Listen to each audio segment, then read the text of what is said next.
Hello, everyone. Thank you so much for joining us again today. I hope you've been joining us, and if you have, thank you for joining us again. We appreciate you joining us for our 10-minute Bible lesson. And, we've been doing a series from the book of Psalms. I like Psalms, most people do. Some people, it's their favorite book of the Bible. And that's what we've been doing. We're looking today at Psalm 19. We actually started last week on Psalm 19, and we covered the first 6 verses. Now, what's Psalm 19 about? Well, it's about something really, really important. It's about how God reveals himself to us. And we talked about that last time in verses 1 through 6.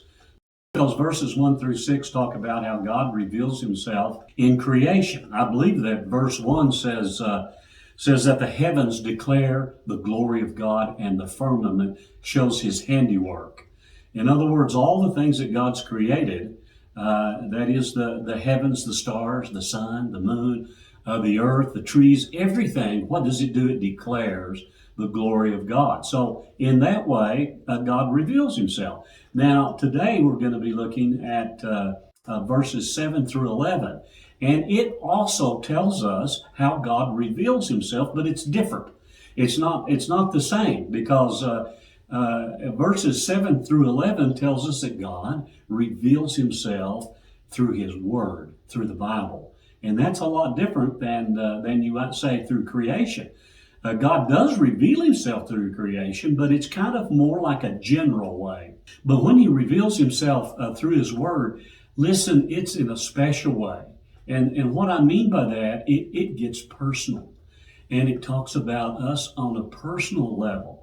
And so I think hopefully you're going to enjoy this. I want to begin by reading Psalm 19, verses 7 and 8. And there's so much in these 2 verses. Let me read them for you. David said this. I believe David's the writer of this psalm. He says, "The law of the Lord is perfect, converting the soul. The testimony of the Lord is sure, making wise the simple."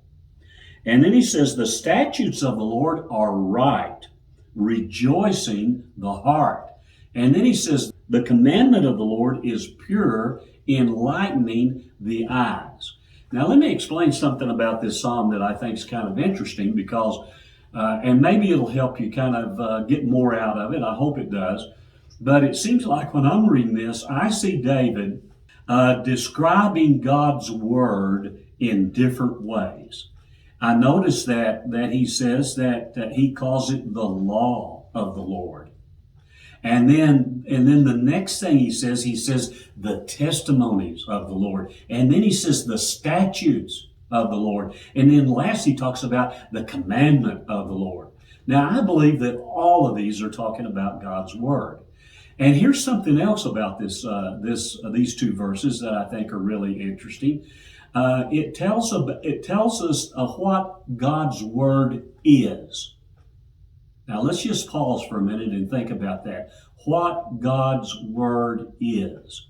So he says this, he says that the law of the Lord is perfect. And then he says the testimonies of the Lord are sure. And then he says the statutes of the Lord are right. And then lastly, he says that the commandment of the Lord is pure. So he describes God's word in different ways. And then in these verses, he tells us what God's word is. Now there's one more thing I want to talk to you about these 2 verses. And actually I think they're the most important because it tells us what God's word will do. Now remember, we're talking about this psalm as being a psalm that reveals God. Now, in the first few verses of this chapter, we talked about how creation revealed God. But here in these verses, it's changed and it's different.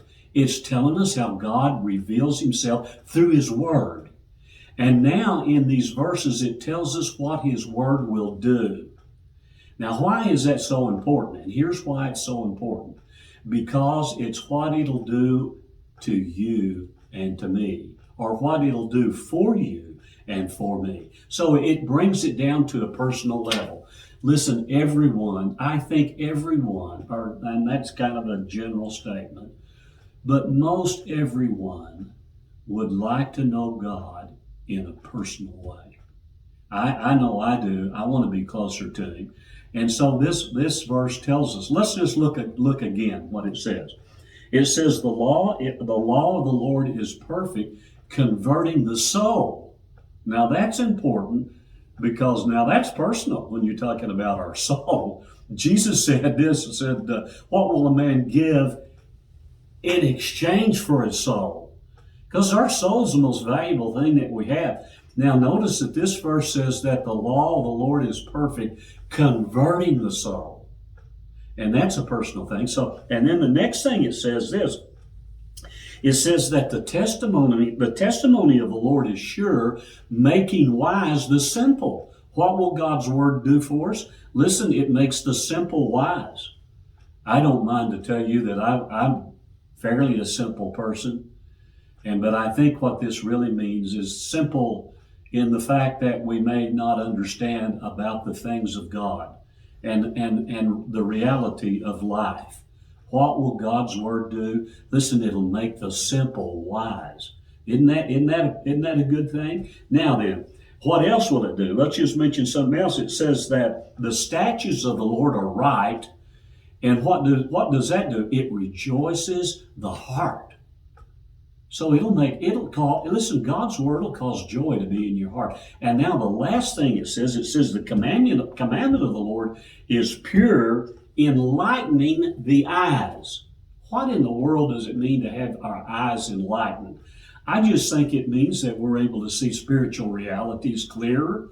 So let's just kind of go over these four things again about what God's word will do. And I think it's interesting that these four things are personal, and one of them has to do with our soul. It converts our soul. And the other one has to do with our mind. It'll make us wise. Now, it doesn't necessarily say it'll make us intelligent. I'm not that intelligent. I'm certainly I'm not ever going to be a doctor of physics, and that's not going to happen. But I don't have to be wise. God's word will make me wise. What's the third thing that it says? It says that it will cause our hearts to rejoice. Listen, who doesn't want their heart to be full of joy? All of us do. And then the last thing it does something with our eyes. Now listen to this. It's our soul. It's our mind. It makes us wise. It's our heart. And then the last thing, it's our eyes. What about our eyes? Listen, it'll help us to see things.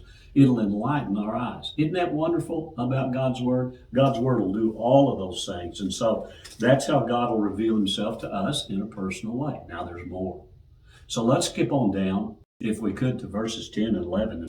In these verses that I'm about to read will show how valuable God's word is. At least it'll show us how David felt about God's word. And really it'll tell us how we ought to feel also. So let's read those. It says about his word, it says, more to be desired are they than gold, yea, than much fine gold, sweeter also than honey and the honeycomb. Isn't that interesting how he describes how valuable God's word is? Then listen to this. He says, moreover, by them, that is by God's word, he says, your servant is warned. Now, I'll talk about that in just a minute. And in keeping them, he says, there is great reward. I just thought that was really interesting how David felt, how valuable he thought God's word is. God's word is. He said it was like gold. He says, yea, fine gold. Now, I don't know if you have any gold or not. Maybe you have some jewelry that has gold in it. But if you happen to purchase gold, you go on the internet and look at purchasing gold, you can see that they sell it, and it's 0.9999 pure gold. Wow. Wouldn't it be neat to just have your hands on a bunch of pure gold? Well, listen, here's what David said. David said, we should desire God's word more than gold. And then he says this, he talks about how it will be to our taste. Wouldn't it be something if God gave us a taste for God's word, and that it would be sweet as honey to us?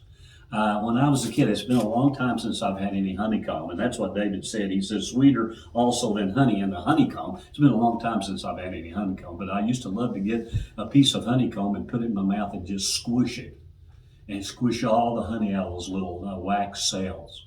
How sweet it was going across your tongue. Wouldn't it be something that if God would make for us where His word would be sweet to us? And then he says this, I thought this was really good. He says, moreover, by them your servant is warned. Now, wouldn't it be horrible if we were driving down the interstate and they didn't have any warning and caution signs? It'd be terrible. We need those signs, merging traffic and stop and all of those things and stoplights. We need warnings to protect us from danger. And that's what God's word does. And then lastly, he says, in keeping them, that is the whole key to it all. Wow, if we could just keep God's word. David says there's a great reward in it, a great reward. I don't know about you, but I love rewards. So how does God reveal himself? Listen, he reveals himself in nature. The heavens declare his glory, how wonderful he is. But he also reveals himself in his word. His word can reveal himself in a personal way. And that's what we really need and really want. Now, one last thing I wanted to talk to you before we close in our Bible study today. And it's really not in this psalm. But the best way that God reveals himself is through his son, Jesus. You see, Jesus is the perfect representation of God the Father. In fact, I believe the book of Hebrews says that he is the expressed image of God. And here's what Jesus said to his disciples in John 14:7. He said, if you had known me, you would have known my Father also. And from now on, you know him and have seen him. So how is it that I can know God better? All I have to do is learn more and know more about Jesus, because God reveals himself perfectly through his son. Hey, listen, thank you so much for joining us today. We appreciate it. Hope you have a good week and hope this Bible study has been helpful to you. And God bless you.